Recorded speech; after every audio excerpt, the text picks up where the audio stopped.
नमस्कार। बऱ्याच वेळेला वेगवेगळ्या कारणासाठी पूजेसाठी आपण फुलं आणायला जातो तर कमळ म्हणून कमळ घेऊन येतो।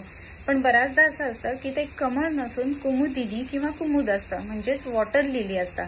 तर कमळ आणि वॉटर लिली याच्यामध्ये काय फरक असतो ते आज आपण जाणून घेऊया। हे फूल पाहिलंत का? कोणतं आहे? अर्थातच कमळ असं उत्तर दिलं जातं। पण हे कमळ नव्हे बरं का, ह्याला कुमुदिनी असं म्हणतात किंवा यालाच वॉटर लिली असं देखील म्हणतात।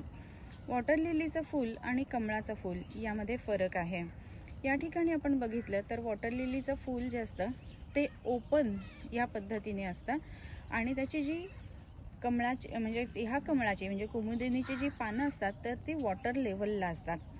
तसंच जर का आपण हे कमळ बघितलं तर कमळाचे जे पानं असतात तर ती वॉटर लेवलच्या वरती असतात। कमळाची पानं अशा पद्धतीने उंच येतात आणि कमळाचं जे फूल किंवा कमळाची जी कळी असते ना तर ती बंद म्हणजे समोरच्या बाजूने ती बंद या पद्धतीने असते आणि मग नंतर ही कमळं फुलतात।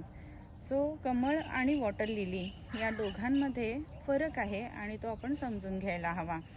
सो हे वॉटर लिली आहे आणि या ठिकाणी पांढरं जे आपण बघतोय ते कमळ आहे। त्याच्याच बरोबरीने हे गुलाबी कमळ आहे। कमळाची पानं उंच येतात वॉटर लेवलच्या वरती आणि लिलीची जी पानं असतात तर ती वॉटर लेवलला असतात।